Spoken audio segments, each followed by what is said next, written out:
Hello fanatics, welcome to Diamond Painting Fanatics.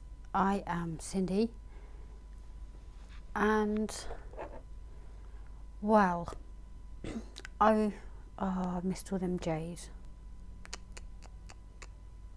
and there. Oh well. I was recording a video and I was reading out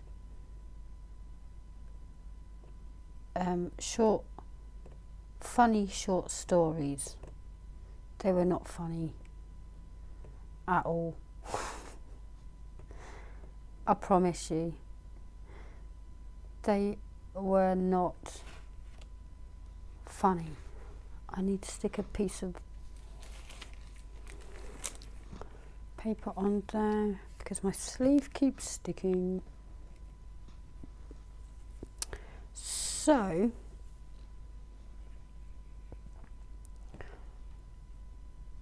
I was wondering what we could do in our whip and chats, and I was looking at all the get to know me tags, and I'm like, blah blah blah blah blah. You know, I think you know quite enough.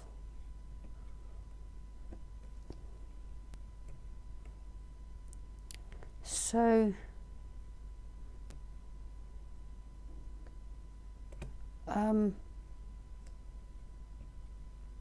wondering what we can do for a new topic. Now, I live on a seaside town that isn't great, but it will do while my kids are in school, and where I live I'm close to everything: the station, the town, the doctors, the school, everything. So I'm here for the foreseeable future, and then it got me thinking, because I shouldn't really advertise this fact, but at the top of my road I have an alley going left, and you end up at bootleggers. It's like a newsagent's. I never go in there. It's got really funny vibes. I don't like it in there. I never ever go in there. If you go right, so that's left. If you go right, you come out at a roundabout, cross the roundabout, and then you're at the train station, the beach, and all of that. On the left hand side, people have been murdered down there, no joke. On the right hand side is drug alley. We call it drug alley because people get their drugs down there. Oh dear. And I live literally yards from that alley. Never had a problem, you know. They're discreet, they're kids, and all of that. But then it just got me thinking about crimes that happen in and around Essex, basically, or Britain, because obviously I'd have to branch out eventually. So I thought we would try a true life crime type thing, but all based in Essex until I have to go further out, but remaining in England, because I watch a lot of crime shows, and it's a morbid curiosity. Granted, it's not for everyone. I watched, and again it's in America, so, but I watched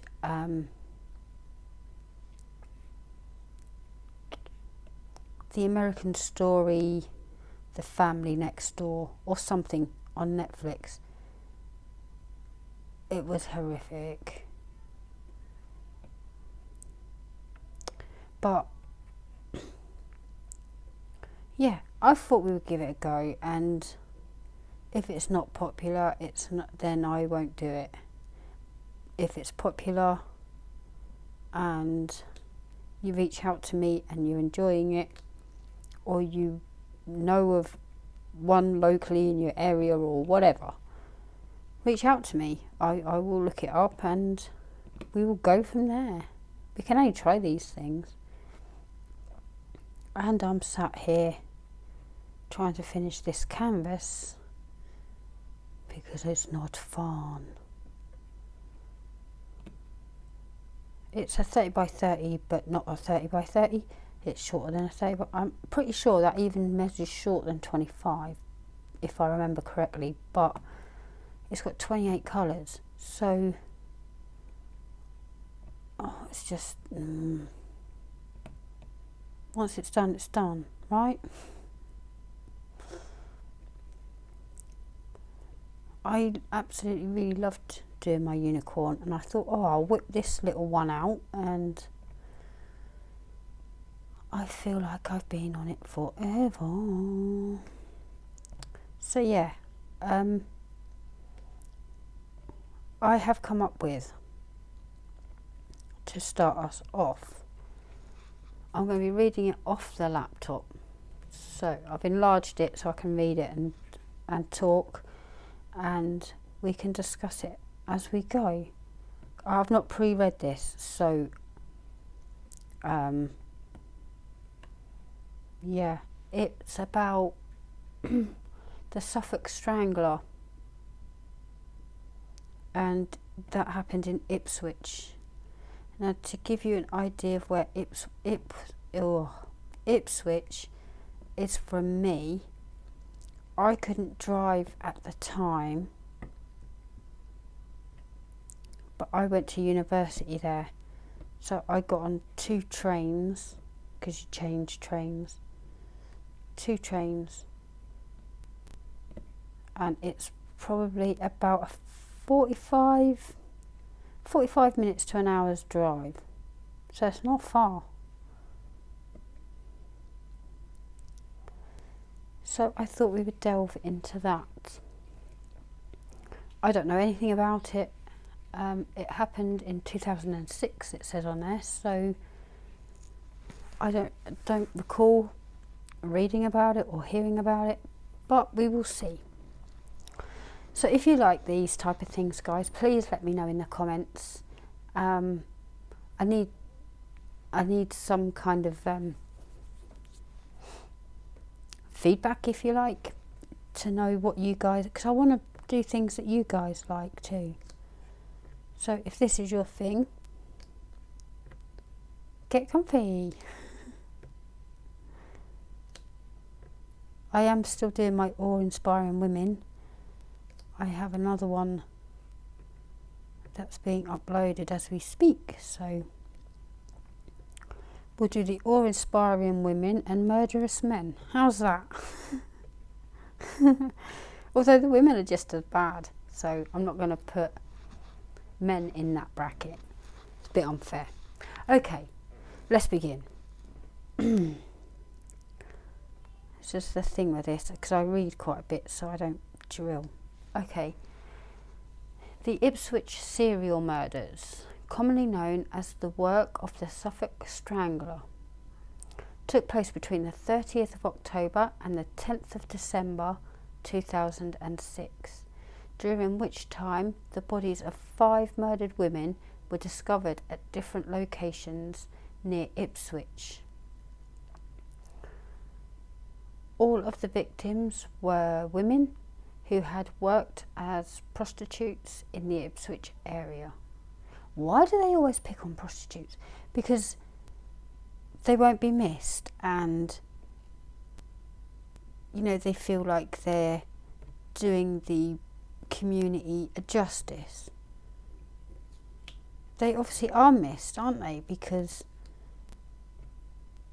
you know, I'm assuming he got caught. Okay. Their bodies were discovered naked, but there was no signs of sexual assault.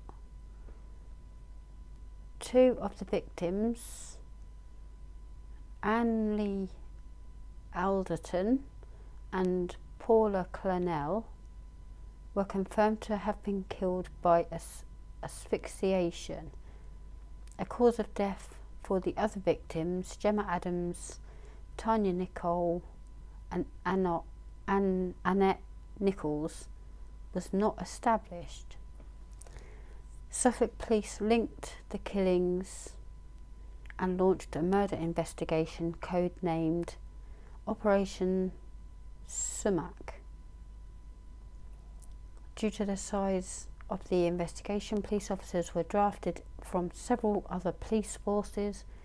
2 arrests were made in connection with the murders.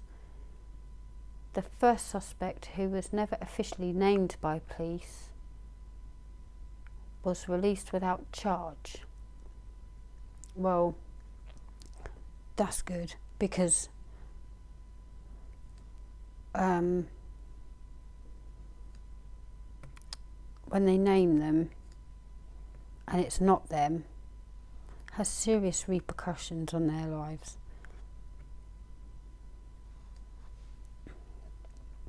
Forklift truck driver Stephen Gerald James Wright, then aged 48, was arrested on suspicion of murder on the 19th of December 2006 and charged with the murders of all 5 women on December 21st. Wright was remanded in custody and his trial began on the 14th of January 2008 at Ipswich Crown Court. Wright pleaded not guilty to the charges, although he admitted having sex with all 5 victims. And that he had been patronising prostitutes since the 80s. DNA and fibre evidence was presented to the court that linked Wright to the victims. He was found guilty of all 5 murders on the 21st of February 2008 and was sentenced to the following. He was sentenced the following day to life imprisonment with a recommendation that he should never be released from prison. The murders received a large amount of media attention, both nationally and internationally. The press often compared the murders to those committed by the Yorkshire Ripper Peter Sutcliffe, who murdered 13 women and attacked 7 others, mostly prostitutes, between 75 and 81. There was some concern that the level of media coverage at the time could jeopardise a trial. The murders also sparked debates in the media over the laws surrounding prostitution. Okay, then we go on to the police investigation. So, wow, it's insane. I don't know what drives people to do that sort of stuff, to be fair. But that's the morbid curiosity, because we just wouldn't. The body of a young woman was discovered in the water of Belstead Brook at Thorpe's Hill, near Hintlesham, by a member of the public on the 2nd of December 2006. The body, later identified as 25-year-old Gemma Adams, had not been sexually assaulted. 6 days later, on December the 8th, the body of 19-year-old Tanya Nicole, a friend of Adams who had been missing since the 30th of October, was discovered in water at Copdock Mill, just outside of Ipswich. On the 10th of December, a third victim was found by a member of the public in an area of woodland by the A14 near CLACTON.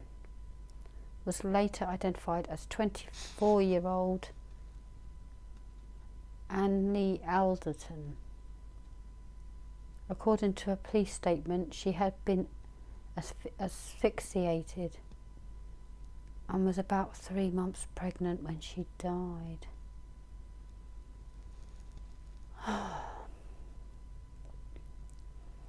In a press conference, police warned all women to stay away from the red light district of Ipswich. If that's your only source of income, they're not there by choice, are they? Do you know what I mean? They've got to like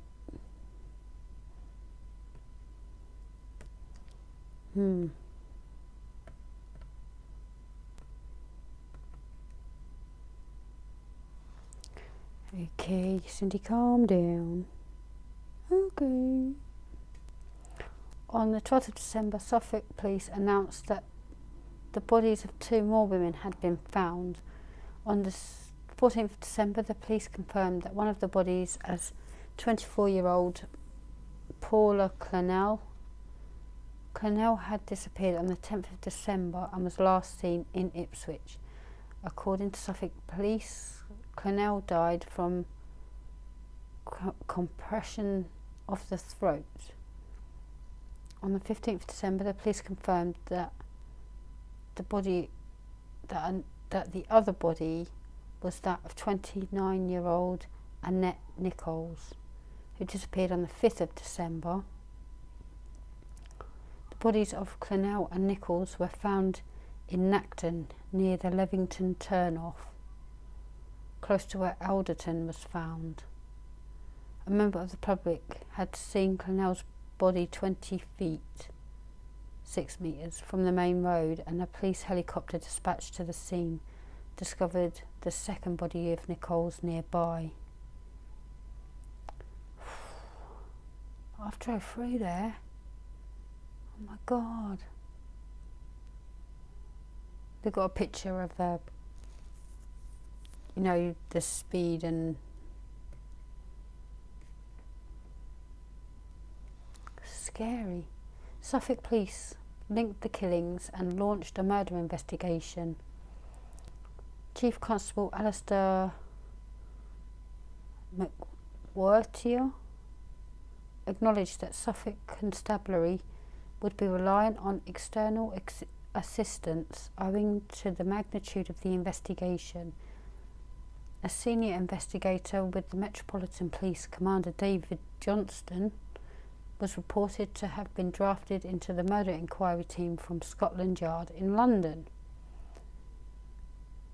During press conferences on the 13th and 14th of December, DCS Goal revealed that police believed the locations where the 5 bodies were found to have been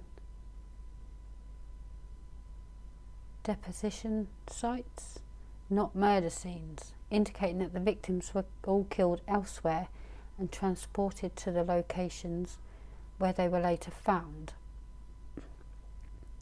No comment was made on where the women may have been murdered.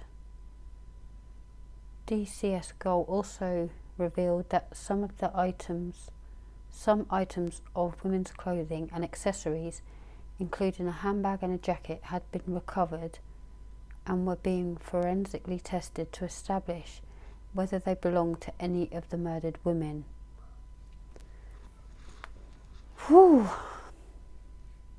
They got a lot to do. It's so sad.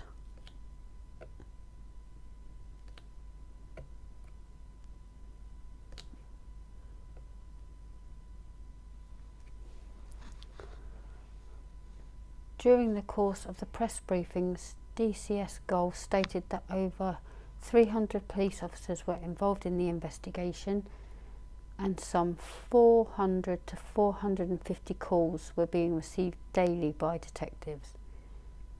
On the 15th of December, Suffolk Constabularies website revealed that a total of 7,300 phone calls had been made to the police regarding the investigation, and that over 300 police staff and specialists were working on the cases, with support from at least 25 other police forces.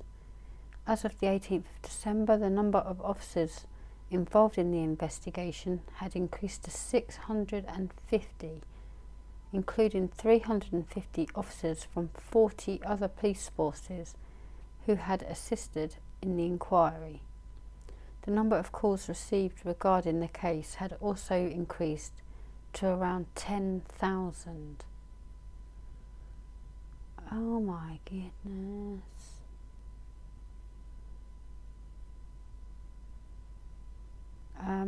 This is victims.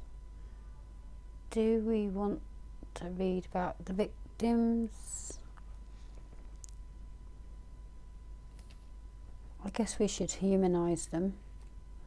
If we're going to do it, I think we should humanise them, don't you?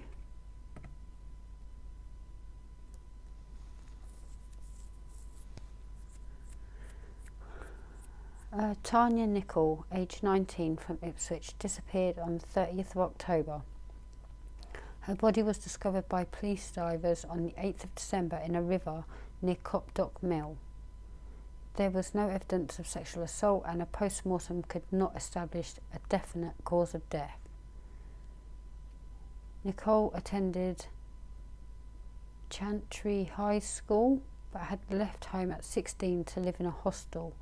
Working as a prostitute to fund her addiction to heroin and cocaine, she had originally worked in massage parlours, but was asked to leave on suspicion that she was using drugs. Her mother was unaware she was a prostitute and thought she had been working in a bar or a hairdresser's.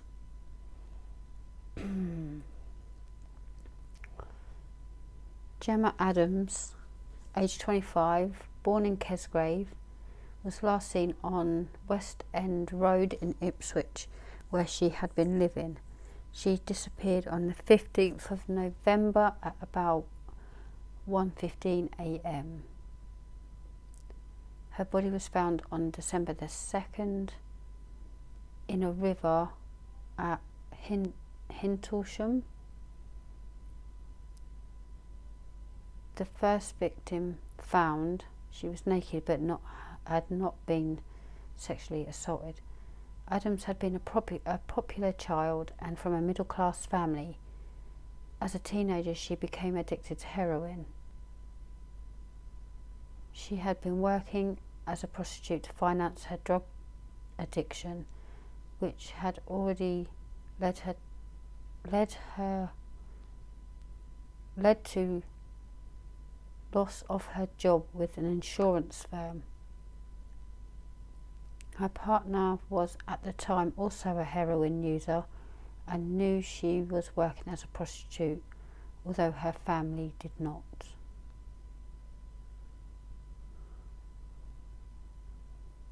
Anne-Lee Alderton, age 24, a mother of one. Oh my goodness. A mother of one, and also in the early stages of pregnancy. She had been living in Colchester, Essex.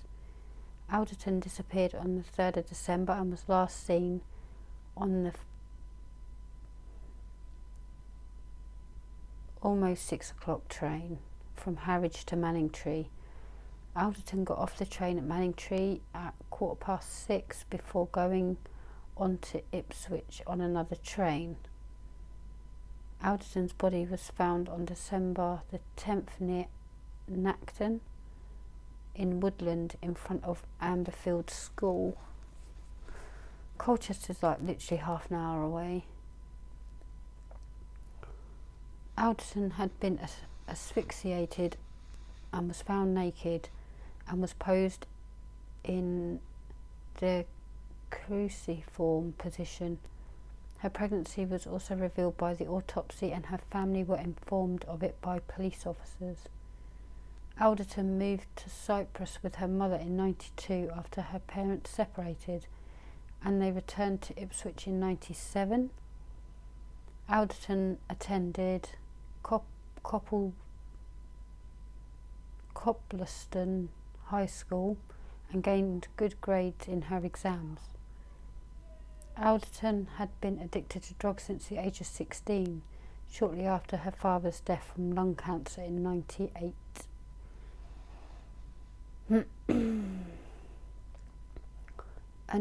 Annette Nichols, aged 29, a mother of one from Ipswich, was initially thought to have gone missing on the 4th of December, but at the trial it was revealed she was last seen in Ipswich town centre on December the 8th. Her family reported her missing after they grew concerned at the news of the other murders. Nichols' body was found on the 12th of December near Levington, naked but not sexually assaulted, and also posed in the cruciform position. A definite cause of death could not be established, but her breathing had been hampered. Nichols, the oldest victim, had been a drug addict since the early 2000s, shortly after completing a beautician's course at Suffolk College. Soon afterwards, she had started working as a prostitute to fund her addiction. After moving into a housing association home from her council house, Nichols asked her mother to look after her son. She was thought to be staying with a man in Ipswich at the time of her death. Paula Clennell, 24, born in Northumberland and living in Ipswich, disappeared on the 10th of December at approximately 20 past midnight. I'm losing it now. Clennell's body was found on the 12th of December near Levington on the same day as Nichols. She was found naked but not sexually assaulted, and a post-mortem reported that she had been killed by compression of her throat. Prior to death, Clennell commented on the then recent murders in an interview with Anglia News, stating that despite making them making her a bit wary about getting into cars, she continued to work because I need the money, which is what I said, they can't just not.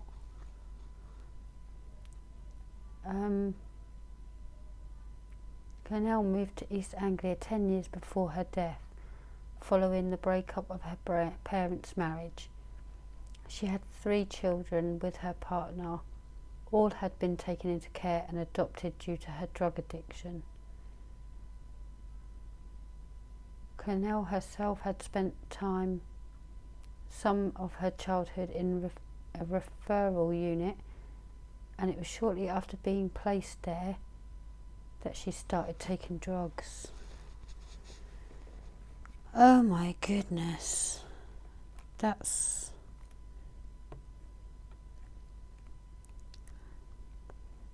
quite intense, isn't it? Jeez.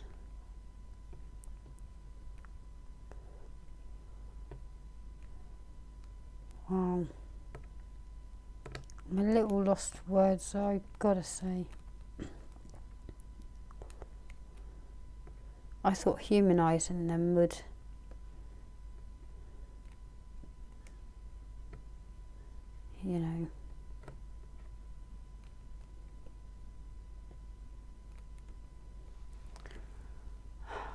Arrest of suspects. On the 18th of December 2006, Suffolk Constabulary reported that they had arrested a 37-year-old man on suspicion of murdering all 5 women. The man was arrested at 7:20 a.m. at a house in Trimley St Martin near Felixstowe. The detention of the suspect was extended by magistrates by a further period of 24 hours to the maximum of 96 hours allowed under English law.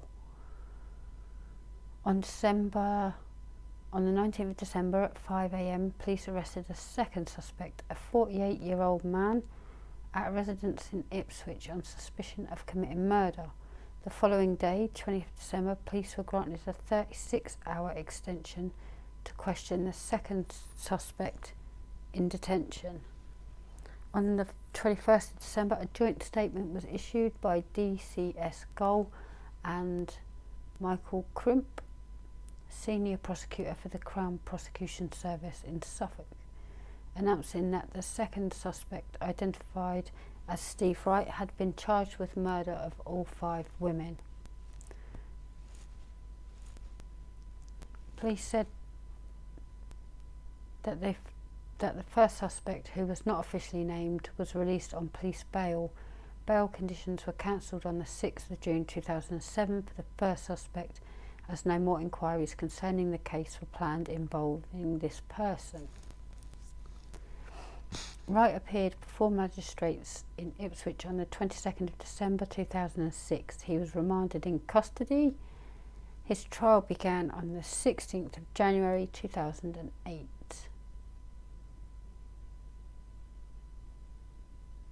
Wow. A second jury of 9 men and 3 women was selected after a member of the first jury could not continue to serve because of ill health. The court heard how the bodies of Anne Lee Alderton and Annette Nichols were deliberately posed in the cruciform position, with DNA evidence linking Steve Wright to three of the victims, and fibre evidence also connecting him to the victims. The defence argued that Wright frequently frequented prostitutes and had full sex with all the victims except Tanya Nichol, whom he picked up with the intention of having sex but apparently changed his mind and returned her to Ipswich's red light district. This contradicted Wright's earlier statement when stopped by police in the district in the early hours of the morning. He implied he was unaware he was in the red light district and was driving around because he could not sleep. Wright's rented flat was located in the red light area. Jurors were taken to sites involving the case, including the exterior of Wright's rented house and the sites where the victims were found. The prosecutor suggested that Wright may not have acted alone, as the remains of Anne Lee Alderton were found some distance from the road, but with no evidence that her body had been dragged by one person. In his summing up, the judge urged the jury to put aside their emotions. The loss of these 5 young lives is clearly a tragedy. You are likely to have sympathy for the deceased and their families. Your sympathy must not sway you. You may view with some distaste of the lifestyles of those involved. Whatever the drugs they took, whatever the work they did, no one is entitled to do these women any harm, let alone kill them. Good. Well said. Verdict. On the 21st of February, after 8 hours of deliberation, the jury returned unanimous verdicts against Wright on all 5 counts. A murder conviction carries an automatic term of life imprisonment, but the judge could decide if Wright was eligible for parole. The prosecution argued that Wright should receive the whole life tariff and thus never be released from prison. On the 22nd of February, Wright was sentenced to life imprisonment, the judge recommending against parole because the murders involved a, quote, substantial degree of premeditation and planning. Some family members felt that Wright deserved the death penalty. We don't have that here, do we? Craig Bradshaw, brother-in-law of Paula Clennell, said these crimes deserved the ultimate punishment, and that can only mean one thing: where a daughter and the other victims were given no human rights by the monster, his will be guarded by the establishment at great cost to the taxpayers of this community, of this country, and emotionally to the bereaved families. But the father of Gemma Adams said, "I'm very relieved and pleased for all the families that this is now over and we can start to get on with our lives." Prime Minister Gordon Brown said that the case was an example of the importance of the National DNA database. Stephen Gerald James Wright was born in the Norfolk village of Erpingham in April 1958. Wright joined the Merchant Navy after leaving school. In 1978 he married and had a son soon afterwards. The couple later divorced. In 1987 he married another woman and they separated in 1988. Wow. And later divorced. He worked as a dock worker, a steward on the QE2, a lorry driver, a barman, and just prior to his arrest, a forklift driver. He became a father again with another lover in 1992. Wright built up large debts, largely through gambling. Yeah, he doesn't sound like a catch, does he? And had recently been declared bankrupt. Yeah. Wright had twice tried to commit suicide, firstly by carbon monoxide poisoning, and then in 2000 an overdose of pills. Wright met his last girlfriend,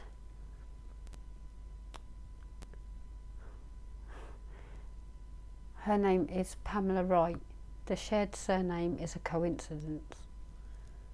In 2001 in Felixstowe, and they moved into a house in Ipswich together in 2004.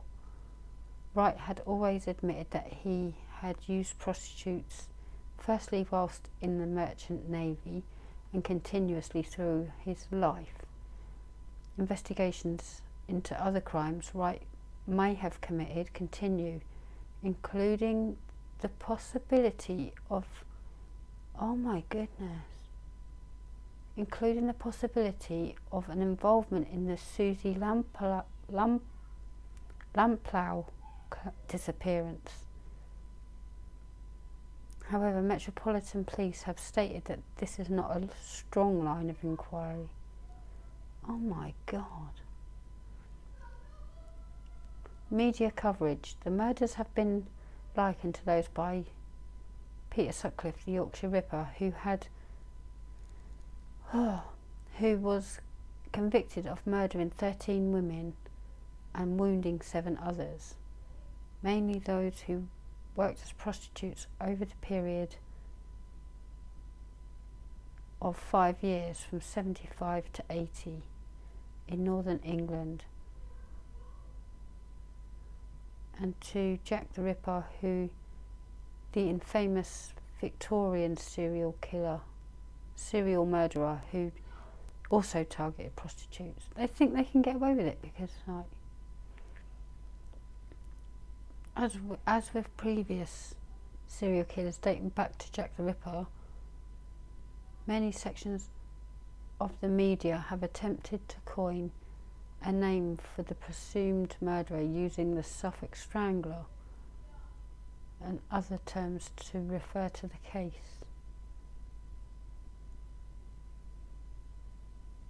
A reward was offered, first by a local business called Connection, who initially offered £25,000 and later raised it to £50,000. Shortly after, the News of the World offered a £250,000 reward for leading to a direct arrest and conviction of the murderer or murderers, bringing the total reward on offer to £300,000. No wonder they got so many calls, because that's going to make people call in and go, oh, it could have been my dad, or it could have been my brother, or it could have been my uncle. Yeah, so can have that money now. It's madness. On the 21st of December 2006, the then Attorney General Lord Goldsmith issued guidance to the media after concerns were raised by Suffolk Constabulary about the coverage and potential prejudice of a future trial. Lord Goldsmith urged the media to show restraint in what they reported about the two suspects being held, for fear of prejudicing any possible trial. A senior prosecutor on the case, Michael Crimp, also expressed his concerns about potentially prejudicial media coverage. Stephen Wright stands accused of these offences, and he has a right to a fair trial before a jury. It's extremely important that there should be responsible media reporting, which should not prejudice the due process of the law.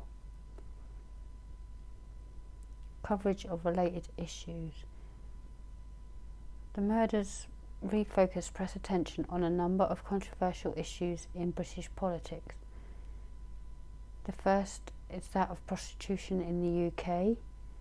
The murders have highlighted the vulnerability of prostitutes and the lack of action taken by the government, whether to be more punitive in the hope of reducing the numbers of prostitutes on the streets, to move towards legalised brothels and other measures to improve the safety of the women, or to target the demand for prostitution through prosecution of the clients, as is done in Sweden.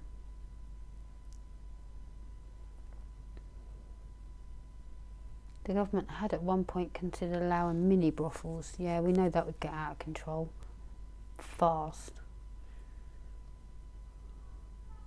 It was abandoned after fears that such establishments would bring pimps and drug dealers into residential areas. Instead, the laws became tougher, made it illegal to pay for sex with a prostitute who has been subjected to force. The second is that of drug use and whether it should be legalised or decriminalised, provided on the prescription to registered addicts, or penalised more harshly. In 2008, it was announced that Wright would be lodging an appeal against both his convictions and the trial judge's recommendation for a whole life tariff, claiming that, amongst other things, the trial should not have been held in Ipswich and that the evidence against him constituted insufficient proof of guilt. He was reported to have written to the Court of Appeal. All 5 women were stripped naked of clothing, jewellery, phones, bags, and no evidence was found in my house or car. He has asked for a new solicitor. The first appeal was rejected in July 2008. In July 2008, it was announced that a new appeal would be lodged, but in February 2009, it was reported that Wright had dropped his appeal though some of his family hoped to persuade the Criminal Case Review Commission to review the case. In December 2012, Wright announced that he would be launching a third appeal. The BBC Drama Department commissioned a dramatisation of the murders and the investigation from screenwriter Stephen Butchard. The 3-part production entitled 5 Daughters began filming in November 2009 and was broadcast on the BBC One from the 25th to the 27th of April 2010. Only a few days after the BBC's announcement of the drama, Brian Clennell, the father of Paula, complained that it would portray the victims in a bad light. Wright's brother David also complained that it would jeopardise any future retrial. Sarah Lancashire and Ian Hart led the cast. Wow. So what do you think, guys?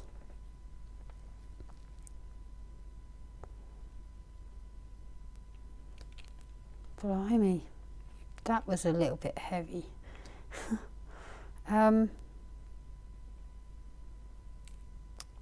Yeah, I don't know. They convicted him, so they must have been convinced.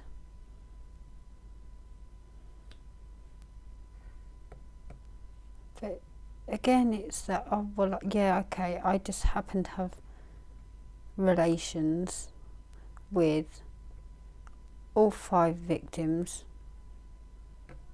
and then they died. Whoops. Do you know what I mean? So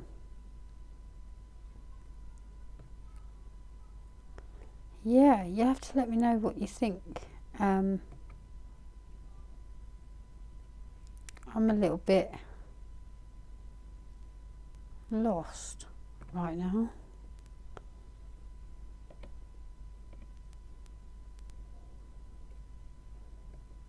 It's a lot to take in.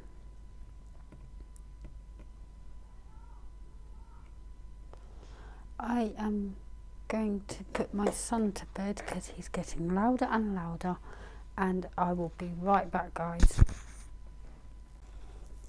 Okay, so he's in bed and asleep. I'm just having a swig of water.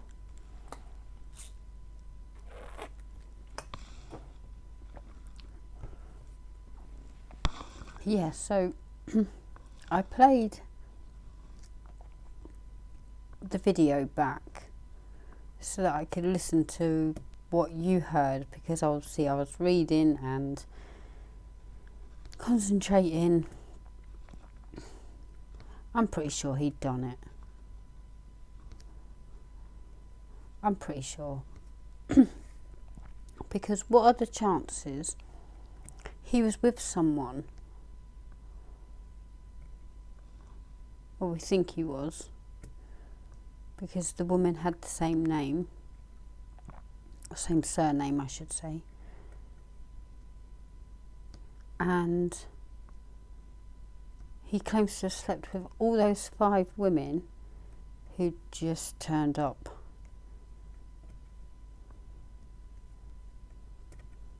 No longer living. So what are the chances of that? Seriously.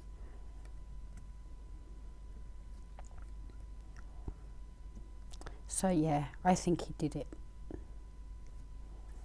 Now that I've heard it back and heard what you guys are going to hear, so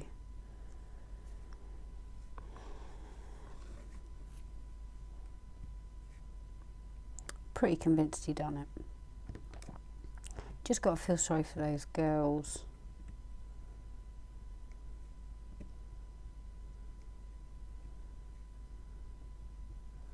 So I hope you enjoyed that true life crime in Ipswich, no less. Madness. I'm going to have a look, see what other local things I can find.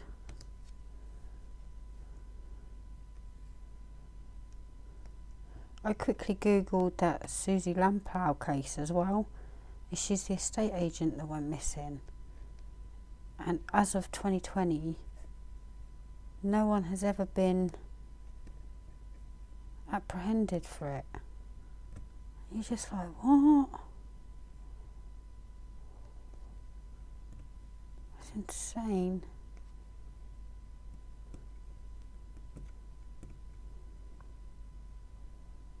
And they linked him to that somehow. That's bizarre.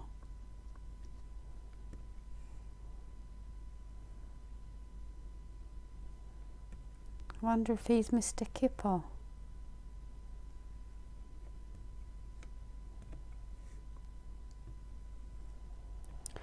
So guys, I am going to love and leave you. Please stay safe.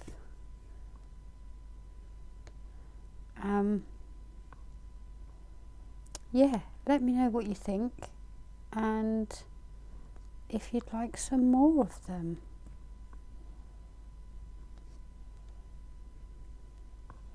I'm going to do a couple more. They're well documented cases. There's the well, I won't spoil it in case you haven't heard of them, but yeah, I'm going to do a couple more videos while I try and get somewhere near done with this canvas.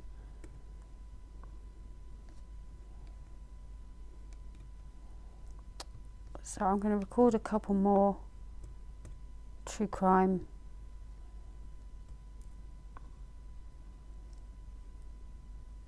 videos, or whipping chats, I should say, whipping chats.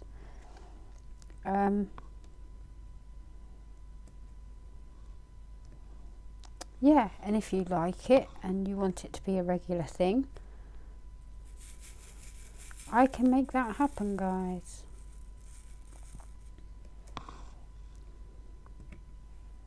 Especially right now, because I can't work.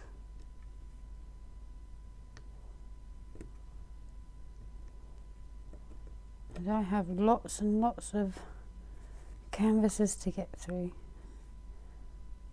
Ordered 6 more today. Shh.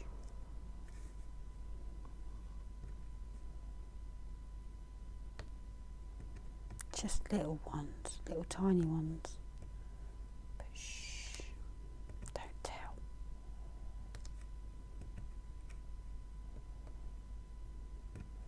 It's from AliExpress, so I've got time to clear out my portfolio first. Well, not clear it out, but you know, get somewhere near.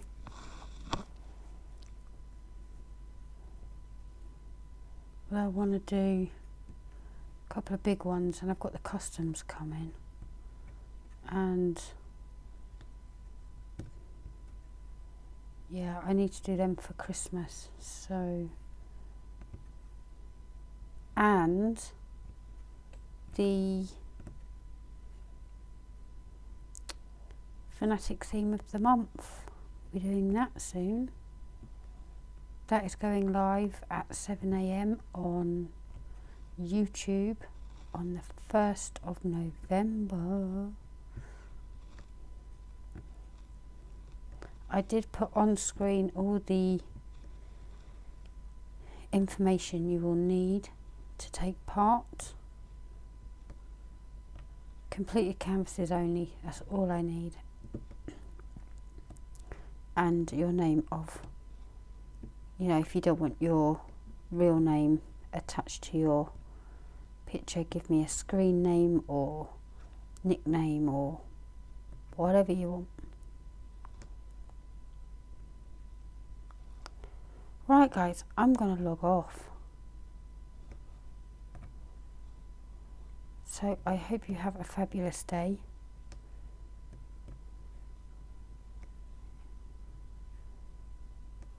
Sleep well.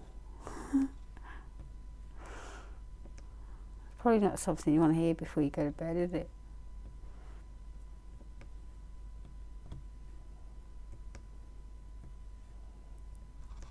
And I shall see you in my next video, guys. Love, hugs and sparkles to you all. Bye.